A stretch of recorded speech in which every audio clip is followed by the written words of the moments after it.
I've always loved the limitless possibilities of video games, but even with the possibility to do anything, games often stick to conventionality. And then there's Catherine, a 2011 game that came out of nowhere. This game pushed the limit of how to depict relationships by perfectly marrying gameplay and story. Catherine lowered my defenses with its seductive charms, but then blindsided me by being excruciatingly difficult to play, let alone complete. Today, I am revisiting the twisted world of Catherine in the form of Catherine Full Body. It felt like returning to a relationship that I had left behind, but in a good way. The plot is insane and the gameplay intense, but it's still the most honest effort to represent complicated adult themes in a video game that I've ever seen. And once again, I was sucked back into a world of style, sensuality, and incredible characters. It's time to savor the marriage of pleasure and pain when I recomplete Catherine Full Body. Hey all you night lovers out there, and welcome back to New Game Plus, where Gerard is completing the first 120 episodes ever featured on The Completionist. Today's very special episode on Catherine Full Body deals with a little bit of everything.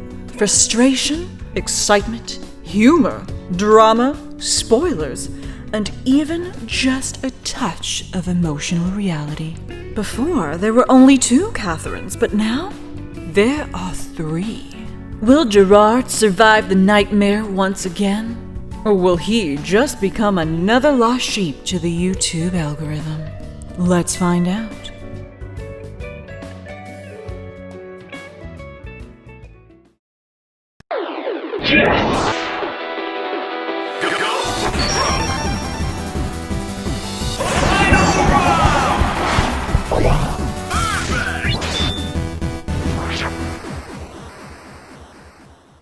Reviewing Catherine on the PS3 for The Completionist marked a first for me. It was 2012, and I didn't play the game because it was trending or some part of a movement. I covered it because of the will of the community. I had no idea what was waiting for me. The style blew me away, but damn was it difficult.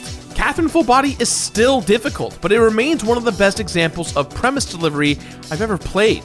It sets up a driving force and spends the rest of the game either subverting or exceeding what I expected. Full Body's plot is largely the same as the original game. Vincent Brooks, an adult man with a dash of Arrested Development, is in a relationship with Catherine with a K.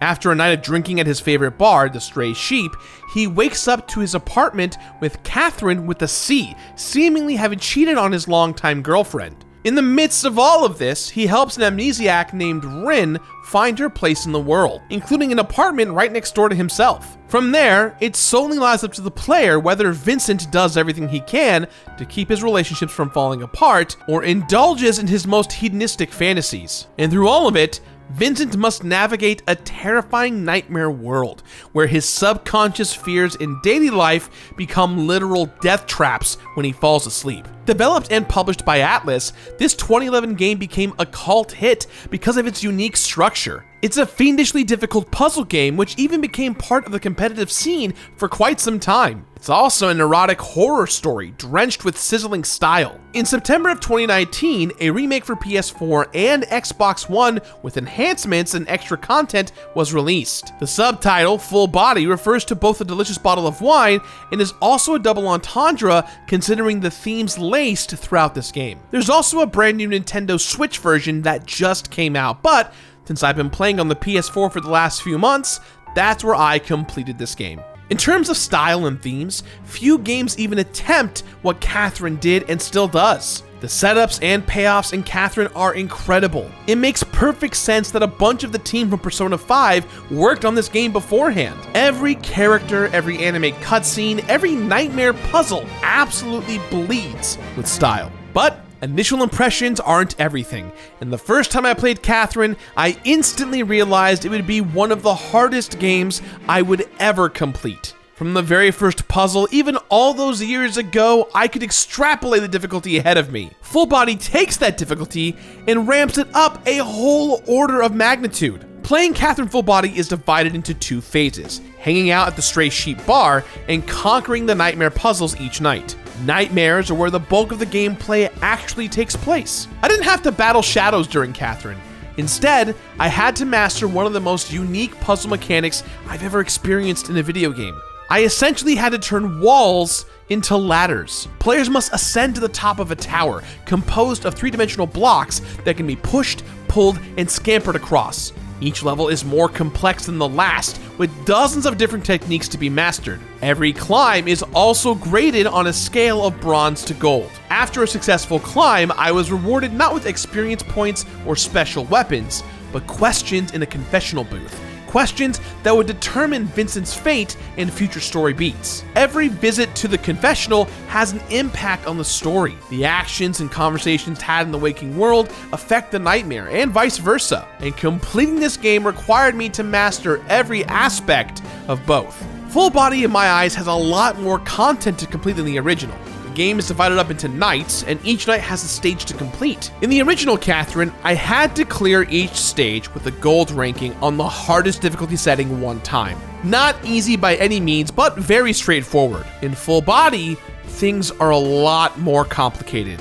Like Pepe Sylvia level complicated. A little deeper. There's no Pepe Sylvia, you gotta be kidding me! I got boxes full of Pepe! In Full Body, clearing a stage on the hardest difficulty doesn't trickle down and count for lower difficulty levels like the original. And Full Body also adds 3 extra difficulty modes: Remix Easy, Remix Medium, and Remix Hard. So I wasn't just clearing every level and every stage on hard and moving on. I had to clear each stage on each separate difficulty level for a total of 6 times. So, just to throw a little math at you, multiply all the 28 levels by 6, and we've got 168 clears to perform perfectly. And Full Body even adds an extra night to the mix, bringing the total number of levels to 32. That makes it a total of 192 gold clears required. Completing this game required me to achieve god-level mastery at its puzzle mechanics, because I also had to climb the 4 difficult stages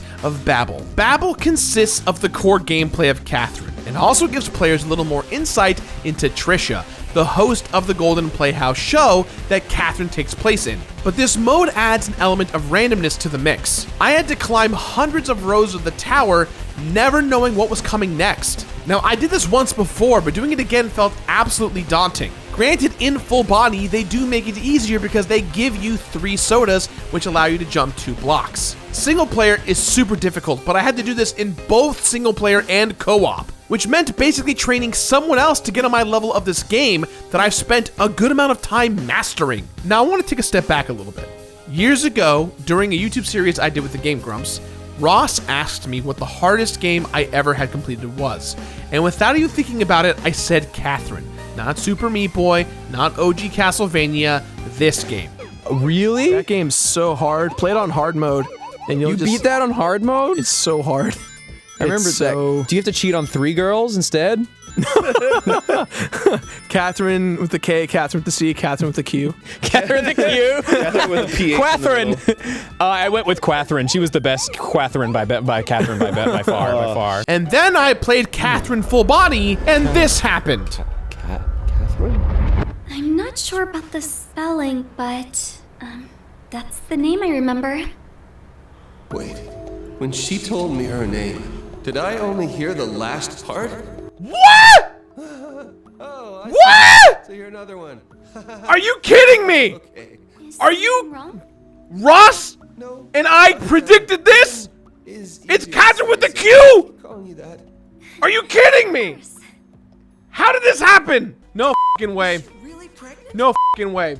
If she is. No fucking way. No way. No way. We literally said Catherine with a Q. All of this aside, none of this is even getting to the stray sheep stuff, where I had to master Super Rapunzel, basically a stripped down version of the core gameplay that still has over 100 levels. I also had to interact with NPCs and learn all the bar trivia, which wasn't mechanically difficult, just time consuming, so that was a relief. Even though Catherine Full Body nearly sextuples the amount of stuff I had to do to complete it, the game didn't turn me off with its difficulty and complexity. If anything, playing this game was like rekindling an old romantic relationship in a good way.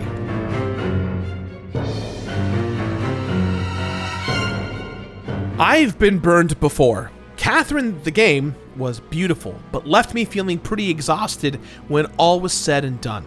But after slipping the disc in for Full Body, I fell in love all over again. As arduous and difficult as I knew the experience was going to be, I was still completely drawn in. Playing Full Body after completing Catherine is like going through all the stages of a relationship. And I mean everything, from the first spark of excitement, to ugly breakup, to reconciliation. One of the first things that jumped out at me when I first played Catherine was the art direction, and that's still an incredibly attractive feature here. Looks aren't everything, but I'll always acknowledge that Full Body looks good. I feel like I'm able to appreciate it now more after playing Persona 5, because now I can draw the line from Catherine to Persona.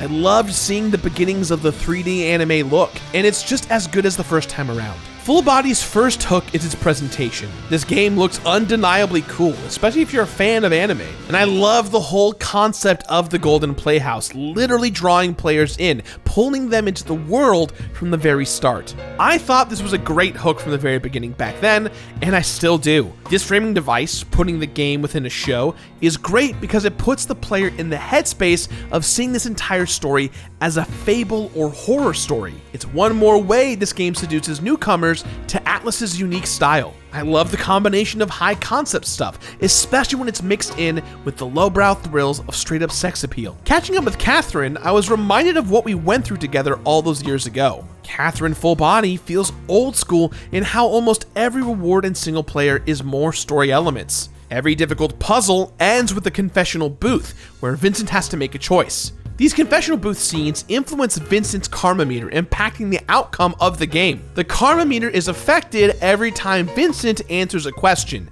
and one of the cool things about this game is that if you're connected to the internet, you can see how other players responded to those same questions. As I delved back into Catherine's extremely unique take on the world, where lazy Lotharios drink all night and deal with matters of heaven and earth without even realizing it, I remembered why I loved this game so much, but I also remembered why I was so nervous to get involved again, because seduction doesn't always mean something positive. Clearing each stage 6 times is an insane amount of times. Normally I would call that excessive for a remake and probably knock this game down a notch, but Catherine's puzzles have always been about progression through learning, and Full Body takes this idea to the extreme. Block by block, I relearned how to climb the wall of the nightmare. Every stage introduced a new concept for me to master, from fragile blocks that break after stepping on them, to ice blocks that cause Vincent to slip to his doom. Through it all, I always felt that I was learning something. There was always pressure to keep moving forward, and I never felt like I was at a loss. Now I'll be honest, I first got into Catherine because of the looks. No shame, I'll admit it. When I knew I'd be playing Full Body for New Game Plus, I was wary of being seduced by a pretty face with no depth. I was surprised to learn that in the years we had spent apart, Catherine learned a thing or two. The content added to Full Body makes for a more fulfilling and interesting experience, and to me, is the truly definitive version of the game. I have been stressed just thinking about having to replay this game. I mastered all the puzzles once before, and I wasn't eager to do it again. And seeing all the new content laid out before me, I wasn't sure if reinvesting in this relationship would be worth it. But Full Body isn't just the same old thing. Now every level has arranged or remixed mode for every difficulty. This new mode is ingenious, replacing many blocks with Tetris-like pieces that make levels much more difficult, but also much more satisfying. These new difficulty modes meant I had to use every single mechanic available to me in the game, just to make it to the very top. Getting a gold ranking on every single stage meant doing that in addition to never letting my combo go, meaning I could never really pause and take a breath. And on top of that, if I wanted to get to the highest ranking, I had to collect every single piece of gold available. But all this extra difficulty was actually incredibly satisfying to master. Part of the reason I put off playing Catherine for New Game Plus was because once you've mastered the game once, sometimes there isn't a mystery or excitement left. Full Body changed that, with every single stage having different difficult puzzles for all 6 difficulties. I was beyond impressed with this change. Full Body not only has more and better puzzles, but it also adds more story content that fleshes out this game's themes. The most obvious addition being the newest cat Catherine with a Q called Rin. Rin is folded into the story and given major prominence to what happens in the plot, depending on what Vincent's karma meter is at, as well as one question in the first 6 nights that are answered correctly. In fact, Full Body expands the game with 5 more endings, including an ending that strikes me as the most definitive ending a game like this could possibly have. Now, Vincent meets Rin in the streets, running from an unknown threat, and helps Rin put a life together in a new town. To Vincent, Catherine with the C represents youthful sensuality and doing whatever the hell he wants, and K represents the responsibilities and pressures of adulthood. Rin opens up a new path, representing a combination of freedom and taking control over his own fate. And honestly, I loved the Rin stuff here. Now, the addition of Rin was seen as a controversial one by many, but after completing this game, those reasons strike me as a little misunderstood. In keeping with the theme of subverting expectations, Rin is a man who cross-dresses as a woman. There's a point in the plot where Vincent walks in on Rin and discovers his secret. His initial reaction is surprised, and taken into context, it looks like this game is being transphobic or shaming of Rin. But at the heart of this game, and something Vincent learns depending on choices made by the player, is that the love isn't about gender, it's about the person. All of the new cutscenes and story-related content recontextualizes a lot of the themes in the game, and helps me appreciate what Catherine was doing way back in 2011. Sexuality and relationships are 2 of Catherine's biggest themes, and Full Body shows how those themes are still relevant today by showing more of the spectrum of both. Now, I want to talk about boss fights real quick. The boss fights in the final level of each stage are a perfect blend of mechanics and themes. What better way to show Vincent's fear of marriage than for a 100-foot tall monster bride to chase him up the Nightmare Tower? These boss fights are epic, they're terrifying, and required me to use all of my skills. But one big change that takes place in Full Body versus the original is the RNG element. See, in Full Body, there is a small RNG element in these fights, since the patterns the boss uses to kill you can be altered with the clever uses of the undo maneuver. Yet another advantage that Full Body has implemented. In the harder difficulties, you do have access to the undo button that they didn't have in the original. This move is a little Control-Z that saved my bacon a million times, especially on the hardest difficulties. In the originals, you got 0 undos on hard. In Full Body, you get 1 to 2 depending on how you combo. Now, as much as I enjoy my rediscovery of Catherine, there was an elephant in the room: Babel.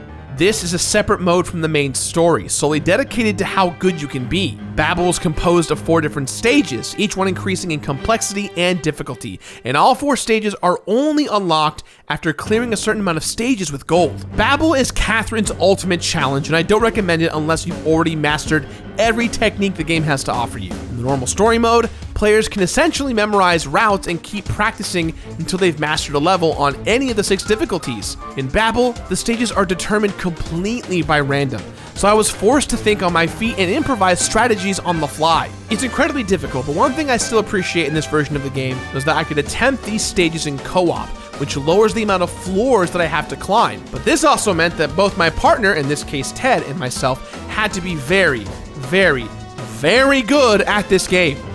Huh? Who? Barney. He's the guy who tipped me off to Pepe Sylvia. Barney? Who the hell is Barney? You don't see Oh, shit. What the hell did he... Babel was the most frustrating part of this game for me in 2012, and it still took me about 20 hours just to master these 4 stages. Consider that I was able to complete every other stage in the game 6 times over, and you can see how long it took to master just these 4 levels. But there was a moment where it all locked into place, and I could see the Matrix. Though I never want to hear the word edge ever again. For a game whose story starts off a little spooky and ends up epically supernatural, there is a surprising depth and realness to the relationships depicted. I loved Rin, but I really appreciated the writing around Vincent and his friends. It's one of this game's stronger aspects because this is not a simple heroes versus villains story. Catherine Full Body demands perfection gameplay-wise, but it also demands an open mind. Because this game where nightmares can literally kill you and where you spend the bulk of your playtime wearing polka-dotted boxers and clutching a pillow, makes one of the most earnest efforts to present real human relationships that I've ever seen in a piece of media. Full Body depicts sophisticated themes with a level level of complicated nuance I never would have expected, especially since I completed this game before. And even though it's sometimes very clumsy in its efforts and has some truly over-the-top cutscenes, the game reaches great heights. The very first time I played this game, the story honestly made me feel like crap. I went full chaos on the karma meter initially, and when you play Catherine this way, the story seemed to me like a dirtbag simulator. I just couldn't connect. I still completed the game, and my spirits lifted after earning all the endings, but that first playthrough, even all these years later, has stuck with me. I'm compelled to wonder why the themes of relationships are so striking in this game. I think it's because Full Body attempts to show the dark side of relationships. The good, the bad, the screw-ups, and the innocence. Not to get too real here with things, but the first time I played Catherine, it was during one of our themed months, and that month of the year happened to be the month of love of February 2012. I was in a relationship where I thought I had everything figured out, but it wasn't perfect. It's easy to look back and see all the things that needed to work. And almost every relationship that Vincent has needs work, and not just his romantic trials with the three Catherines. At first glance, it seems like Vincent and his coterie of scumbag friends are the textbook definition of guys who just need to get their shit together. But the game is more complex than that. I spent a ton of time at the bar, listening to the jukebox and mastering Super Rapunzel, but the more time I spent around Vincent's friends and the other bar patrons, the more I appreciated how this game subverts a lot of tropes. At first, Vincent's friends seemed immature, but over the course of the story, they all grew on me, not because they're good people, but for their flaws. They feel real. Video games have their fair share of despicable protagonists, but the leads and minor characters in Catherine Full Body are all navigating what feel like real problems and emotions. Sometimes, it isn't pretty. One of my favorite relationships is one that barely involves Vincent at all, between cocktail waitress Erica and Toby, our blonde and beanie-clad lad. Looking back, Erica's portrayal in the original Catherine can be seen as pretty insensitive. She's teased and even referred to her by her old name in the credits as a concept known as dead naming. In the newer version of the game, some of that is fixed. Erica is a wonderful character, a high school friend of Vincent, Orlando, and Leonardo. In high school, she was a man, and somewhere along the line, she transitioned. In a positive way, Full Body doesn't make a huge deal about this. Erica gets along with her old friends, but isn't treated like a stereotype. However, in Full Body, this game does stumble once again with regards to Erica's character in one of the secret ending cutscenes. In Catherine with the C's new ending, there's kind of a butterfly effect towards the past, and Erica never ends up transitioning, remaining in a man's body. It's odd because no other ending changes this part of her character, and it feels like 3 steps forward and 10 steps way back. I remember being surprised at the twists in the endings of the original Catherine, and Full Body takes these even further. It just sucks that Erica doesn't always get the right treatment in the end. She's a quietly revolutionary character, reflecting the quietly revolutionary nature of Full Body. I never played a game that celebrates sexuality like Full Body does, and it honestly makes me feel that maybe, just maybe, games can push beyond their stereotypes. The road to good intentions is often paved with mistakes. The most impactful endings in Catherine are the ones where characters take responsibility for their own happiness. The true endings in this game are all about some form of self-improvement. I could not reach these endings without knowing how to perfectly answer every confessional booth scene, but fortunately, the more I played Full Body, the easier it was to move through. It's yet another way this game was wonderful to revisit. They added a stage skip feature once you beat the game the first time. That meant to see every ending, I didn't have to move through every stage again. I still had to meticulously plan my responses to confessional questions and NPC characters to work the karma meter. Even with stage skip, these story playthroughs took about 45 minutes each. But still, much better than having to replay the entire game 15 times. It's easy to get caught up in what people wish this game would do instead of focusing on what it does. The puzzles are more intricate than ever, and even though there are more of them this time around, they're actually somewhat easier to play in the long run. Rin is a great character and gave both Vincent and myself plenty to reflect on. Playing Full Body, it felt like I was meeting up with an old flame to see how they were doing these days, with all the complicated, messy feelings that entails.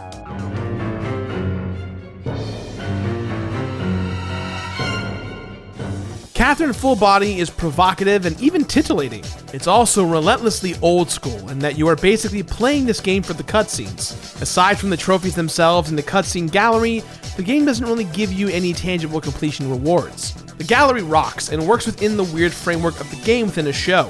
But also, This game is hard, and having to replay every single level 6 separate times, and master Rapunzel, both normal and hard, both arranged and normal, and babble in co-op and normal. I just wish there was something a little more epic as a reward.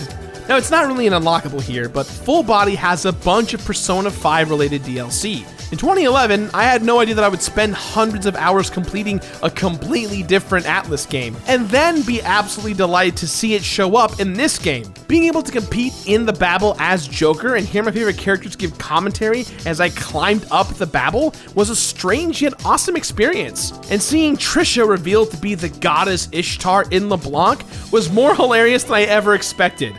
It's weird, yet it totally fits. Now, there is one bonus cutscene for masters who managed to defeat the Babel. Yet another cutscene where Trisha, perhaps bored of toying with the mortals of the game world, reveals herself to be in love with you, the player. It's a totally meta, fourth wall breaking little bonus. No joke, at the end of this game, after I'd seen every single ending, experienced every cutscene, and seen where all these characters could end up, I felt like a better person, like I had some perspective on my life. With this game's themes of relationships, growth, and finding a path forward, I was grateful to be able to look at my life then and compare it to my life now.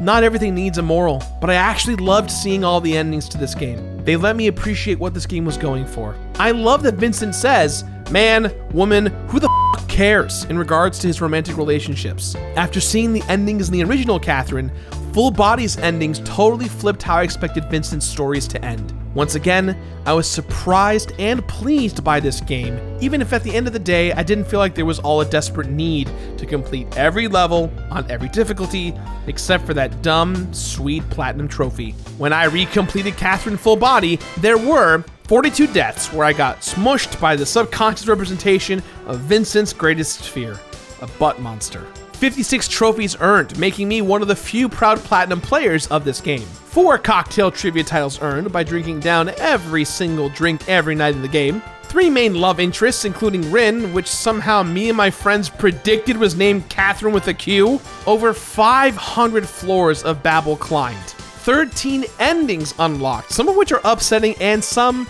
are hilarious. About 90 hours played, 70 to get all the endings, and 20 to finish Babel. And one special feeling that only comes from understanding that true love isn't external, but comes from true self-acceptance. I would have never guessed that when I started playing this game again. Well, there you have it, superstars. Catherine Full Body has been completed. Seems like Gerard learned a thing or two about himself and relationships this time around. I hope you enjoyed that wild ride. Play this game with an open mind and you might learn some things about yourself too. Just remember not to hurt yourself, my loves. The road to completion is oftentimes a scary one. So what happened to Gerard and his final thoughts on the game? I don't know about you, but I think it's pretty obvious. With that in mind, Gerard ends up giving Catherine Full Body the completionist rating of finish it.